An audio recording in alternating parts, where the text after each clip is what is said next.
This is the ThorBolt X1, and I've got to say that after testing out a bunch of different smart locks over the years, this is probably my favorite one. The main reason being that it has Apple Homekit built into the lock, so it's very easy to unlock it both with your phone and with a voice assistant if you're in the Apple ecosystem. And this is my first time experiencing a lock with Homekit enabled, so honestly I've been really impressed by it. It's made it really seamless, and it's just made it pretty easy to use compared to other locks that I've tried. Because I'm in the Apple ecosystem, it makes it that much quicker. And even though Homekit is probably my favorite feature of the lock, there is definitely a lot of other ways that you can open this lock up, which makes it very versatile too. So it's going to make it really easy to integrate into a smart home for yourself and to kind of catering it to whoever it is that needs access to this lock. But before we talk about the different modes of unlocking, I just wanted to say the installation process on this lock was fairly simple too. It's going to be really easy for you if you've ever done a deadbolt before. It's literally just as simple as uninstalling your old lock, putting the new lock in on the outside. All that you really need to accomplish this is a screwdriver. The instructions are super simple to follow, and once it's installed, right on the inside of the lock there is the QR code so you can add this to your Apple Home. Super easy to do. Now this lock does take 8 AA batteries, which is the most that I've had to use. They're not included, so that is something that you might want to factor in, but not really a big deal when it's at this price point. Now, like I said, this lock is basically tailored for people in the Apple ecosystem. So once you scan the QR code and it adds it to your home app, it's basically going to be ready to go and very easy to use from that point. You obviously can control it from the app. You can also use Siri to open or close it if you need to. And then again, like I've already mentioned, it has the Homekit enabled too. So basically you can add this to your Apple Wallet, or a lot easier of a way to do it is even if your phone is locked, you don't have to open anything. You basically just tap the top of your phone to the dedicated NFC spot. And it's not just something that you can do with your iPhone, it is also something that you can do with an Apple Watch. It does also have this backlit touch display, which you can use to type a code in to get into the house. I was actually pretty impressed by this touchscreen because it was very responsive. The lights are turned off when it's not in use, so it looks pretty sleek, but when you're ready to use it, you basically just tap the screen, you tap whatever the number sequence is, and then press enter. You can also, if you want to, or if you're worried about people looking over your shoulder and seeing your passcode, you can type a random sequence of numbers that aren't your actual passcode and then type your passcode at the end or in the middle of that sequence, and it will still unlock.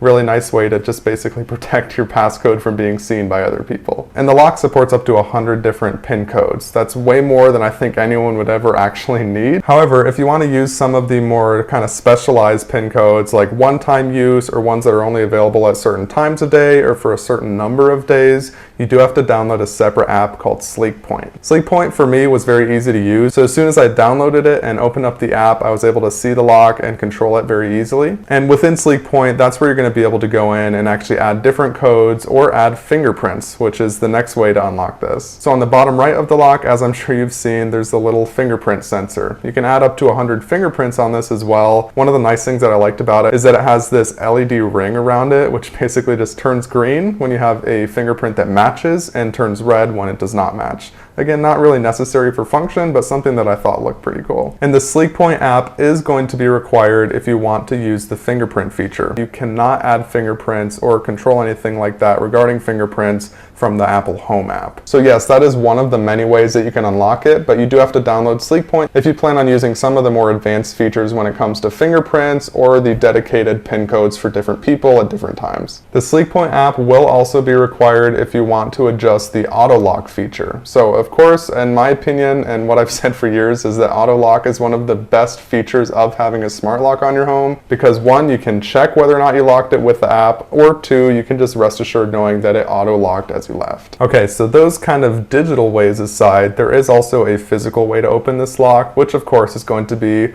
the old-fashioned lock and key. So it does come with 2 different physical keys that you can have on your keychain, and I do like the way that they integrated this into the lock, because from the outside you wouldn't really guess that there's a physical key, but you basically just pop open this little trapdoor on the front that has the brand name, and within there you can actually use your physical key, or you can use another feature, which is the backup USB-C port. The USB-C port is there basically just for another way to power the lock in case the batteries run out while you're out and then you're not able to get back in. And you can actually power up the lock so that it has at least a little bit of power to let you into the house so you can replace the batteries. And as you can see, there's a little rubber gasket on this section, so once it's closed, it still maintains maintains the IP65 waterproof rating, which of course is going to be really important because this is an exterior lock. You want to make sure it has that resistance against water and dust, which of course in this case it does. Alright, so those are the main features of the lock, right? Those are the ways that you can unlock it, the way that it integrates into your smart home. But what are the main things that makes this lock unique? So in my opinion, one of the best parts about this lock is that it is thread enabled, meaning that you don't have to rely just on Wi-Fi or just on Bluetooth,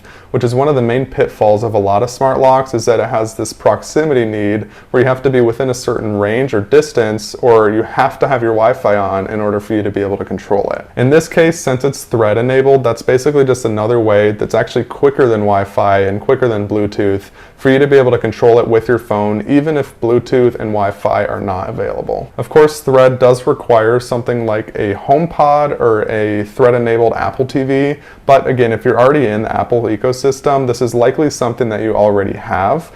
And in my case, I'm just using a HomePod Mini, the cheaper version of the two, which is thread enabled, and it's really, really quick. Something that I think everyone would agree upon that is probably one of the best and most unique parts about this lock is its price point. It has a lot of really premium features, and right now, at the time of filming this, it's only $130. I have purchased other smart locks in the past that were more expensive than this and did not have all of these same features. So the fact that this one's only 130 bucks, it's relatively a lot cheaper than some of the other options that you have, and some of the more expensive options don't even have the same features as this one. However, no product and no lock is perfect, so I just wanted to mention a few things here, some of the cons of this lock. So to be honest, the main drawback about this smart lock has to be the Sleekpoint app. In my opinion, it was just kind of an added step that I didn't like. Of course, it wasn't as good as the Home app, but I just didn't really like the fact that you can use most of the features of this lock using the Home app, but if you want to use the fingerprint sensor or add any of those one-time keys or temporary access keys, you are forced to use the Sleekpoint app. It's just kind of another step in the process that felt kind of clunky and just didn't really match the overall ecosystem, because I was really hoping I'd be able to use just the Home app to be able to control this. And of course, you probably wouldn't even be watching right now if you are, but this is not really a product that's meant for people that use Android or Google Home.